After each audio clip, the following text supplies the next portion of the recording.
欢迎收看今天的汉天新闻，我是张潇。首先来看国际方面的消息。当地时间12月12日，以色列议会批准了一项动议，同意在明年3月2日举行新一轮议会选举。这将是以色列在不到1年的时间里举行的第3次议会选举。根据以色列法律，自11月21日起，议会120名议员中的任何一名议员，只要能在12月11日22时前获得至少61名议员的推荐，就可以获得阻隔权。然而，到上述截止日期前，没有任何一名议员获得半数以上推荐。以色列第22届议会随即解散。至于是谁导致以色列不得不举行第3次议会选举，一项新民调显示，41%的人认为内塔尼亚胡是罪魁祸首。If insanity is doing the same thing over and over again and expecting different results, Israel's political system definitely qualifies. For the third time in 12 months, Israelis will be voting in national elections, trying to lead a country out of political deadlock.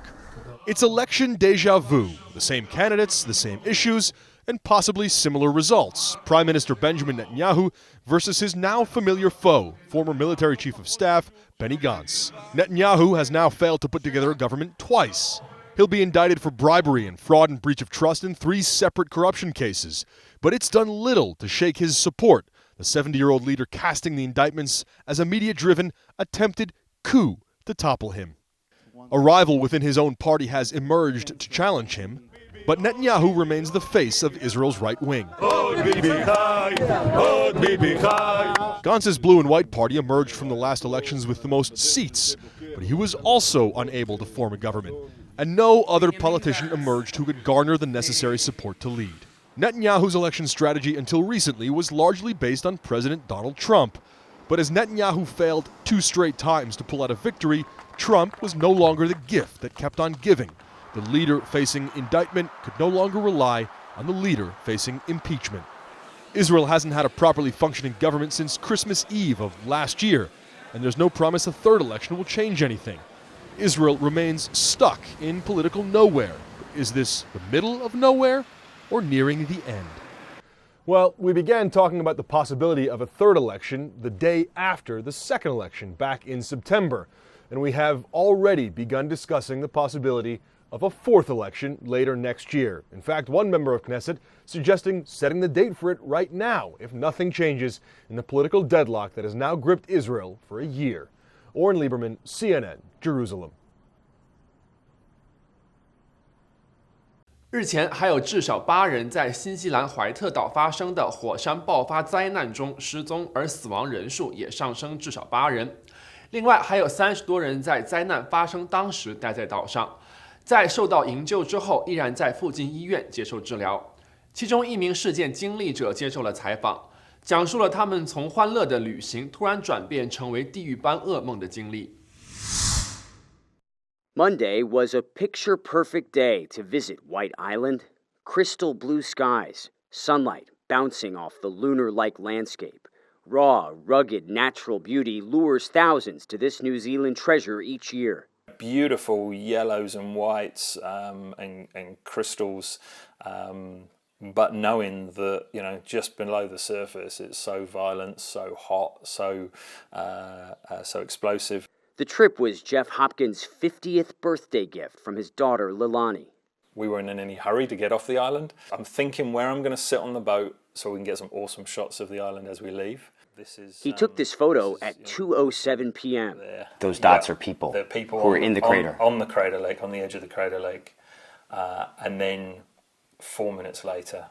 At 2:11, blue skies turned dark. For a split second, it was a gasp of awe. 1 or 2 seconds later, as that menacing ash cloud started to roll over the cliff and engulf the island, wow, this is serious, this is bad. And and at that stage, then you think there were people still on the island. Their tour boat turned around. Everything on the island covered in ash. And that smashed helicopter, just completely grey. And we can see there's people in the water. as people swimming off the island. They pulled 23 survivors onto the boat. It was hard to tell the students from the senior citizens. Everybody was horrific burns. Skin falling off, lots of screaming, panic screaming, get me out of here, I'm burning. Hopkins is a trained first responder. He spent much of the 90-minute trip back to shore caring for a young couple from Virginia, Lauren and Matthew Urey, on what was supposed to be their dream honeymoon. I remember I asked her a name and she struggled to say it, but he said it for her. He said, she's my wife. And she would ask, how's my husband? And he would ask, how's my wife? He fought to keep them awake, fought to keep them alive. She said, this is the worst day of my life. And I had to say, yes, it is, but you've got so much more in your life to live. When she says, I don't think I'm going to make it, you rebuke that. You are going to make it. You are going to make it. You're strong. You're a fighter. You're going to get through this. You've got a future. 10 minutes could have been life or death for them. I spoke with Matt Urey's mom, Janet. She was about to board her flight for the 29-hour journey from Pennsylvania to New Zealand. It's absolutely soul-crushing. It's my worst nightmare, but on the other hand, I'm trying to focus on the positive. They were lucky enough, they had already come down the volcano, so they were very close to the water. The couple managed to seek shelter behind a rock. They still suffered severe burns over much of their bodies. I'm still coming to terms with it. Hopkins tries not to think about what could have happened. If we hadn't got off the island, there would have been double the victims and nobody to help. It's a day I'll never forget. Never forget. He'll also never forget the people who died and the ones still fighting to stay alive. Will Ripley, CNN, Whakatane, New Zealand. 2019年12月，联合国气候变化框架公约缔约方大会第25届会议在西班牙首都马德里举行。该进程旨在审查各国的国家自主贡献，探讨危机全球的环境问题。而日前，记者来到了环境问题极为严峻的非洲之角地区。由于严重的水土流失，索马里、埃塞俄比亚、肯尼亚等国家在雨季刚刚经受洪灾的侵袭。但更为可怕的是，连年加重的干旱问题。当地的民众虽然不断得到来自国际组织的援助，却依然面临紧急的粮食问题和生存危机。Imagine learning to farm at 50. That's what Fatima's doing after losing all her goats and sheep to years of drought. These women are the survivors of extremes. They bear the brunt of climate shocks. Like other women in the developing world, they produce 80% of their food. But this village in Somaliland has fared better with this year's rains than most. Everyone feels climate shocks here, desperately searching for water the rains once brought. Historical climate data in the self-declared state that broke away from Somalia 3 decades ago is scant, but local officials measuring rainfall here say it's dropped by more than half in the past 50 years. The Horn of Africa is drying up faster than it ever has in the past 2,000 years, according to a study by American scientists. Even in the best of times, this inhospitable land has made life difficult for its people. For many, the changing climate has now made it impossible. More than 2/3 of the livestock died in the most recent killer drought, turning tens of thousands of pastoralists into climate refugees, living in makeshift camps for years, with no way out in sight. Mother of 7, Europe Suleiman lost her entire herd of 200 goats 2 years ago. I have never worried for the life of my children, how to feed them, how to look after them, she says. This was the worst drought I have ever seen. We are touching it, it is there. Climate change is real. In Somaliland, it's real. When you have an empty stomach, you don't have anything to put into your stomach or to put into your child's stomach, that's when you feel it. One of the world's poorest and least developed economies is overwhelmed. You can see how harsh life can be in the streets of the capital, Hargeisa. Charcoal cellars line this one. Just about everybody depends on it for cooking, at the cost of cutting down and burning trees, transforming vanishing forests into deserts. Even solutions are defeated by the very problem they're meant to solve. This was supposed to be a star resilience project. He left it so beautifully. When I came this morning, I almost died. This greenhouse is an ingenious yet simple pilot design using desalinated seawater to grow food along Somaliland's arid coast. But 2 years out of 3, they've been beaten back by the climate crisis. This is watermelon. Rebuilding after last year's first ever cyclone, getting battered by unprecedented winds this year. There's no question who's responsible, says Musa. The West. Those industrial countries who really producing all these gases into the air. Are we producing anything? No. We are just getting the impact. They should help us and pay for this. But the help just isn't there, says the Environment Minister. Because you are not recognized by the international community, that means you are not visible, you are not there. Definitely you are not there. You are in another world. Searching for an economic lifeline, their government's now looking toward the sea, courting investors for more projects like the Dubai-funded development of Berbera Port on the strategic Gulf of Aden. Officials tell us they're mulling over a bold idea to move much of the population to the coast. A generational undertaking that will be outpaced by the rapidly worsening climate. Jumana Karache, CNN, Somaliland. 从今年9月开始，东南亚大国印度尼西亚的苏门答腊岛与婆罗洲森林发生严重山林大火。目前，数以千计的消防人员依然在艰难地对抗着火灾的蔓延。当前事态触发已经导致了印尼与邻国马来西亚之间的外交危机。由于干旱季节时间很久而且严重，森林大火难以控制。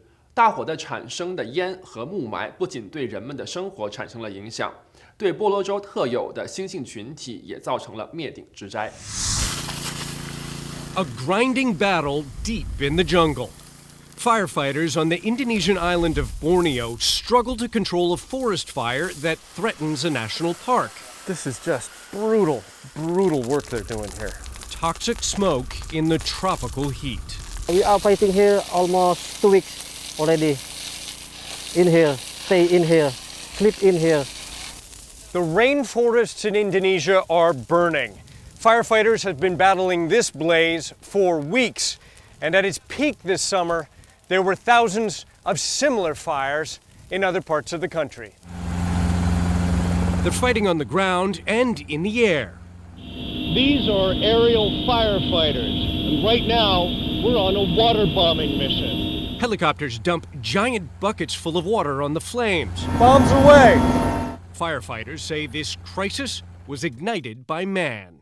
From the fire coming, I think, from the human, yeah.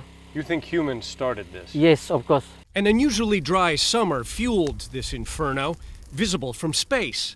The haze engulfed cities in neighboring countries like Singapore and Malaysia, while in Indonesia, the smog closed airports and schools, creating apocalyptic skies.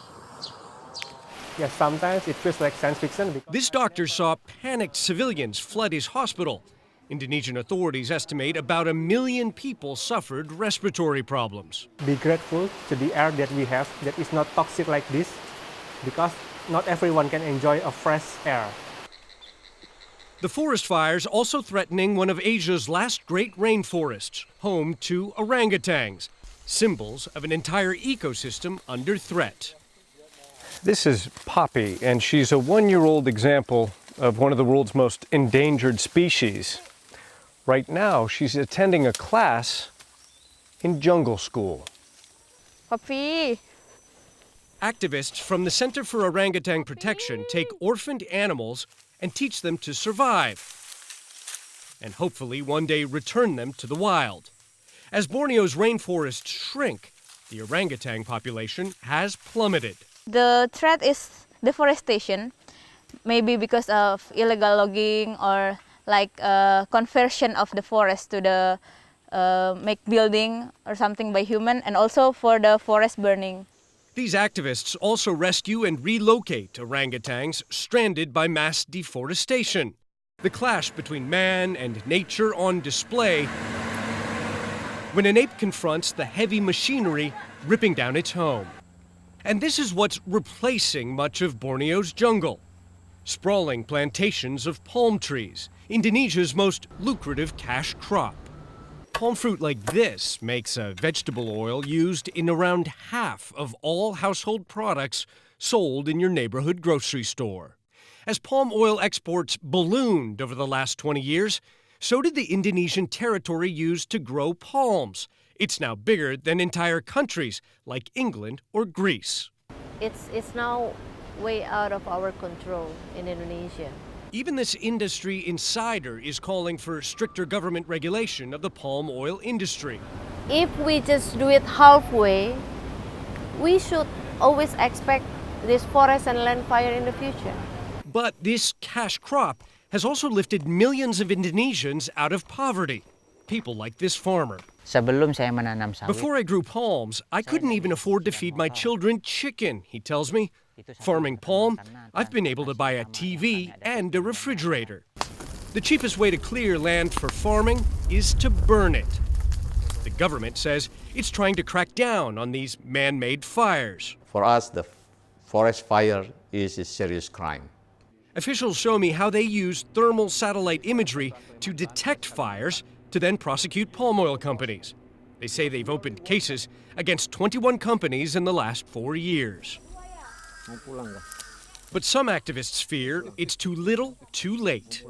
We need the price for live, so please protect the price.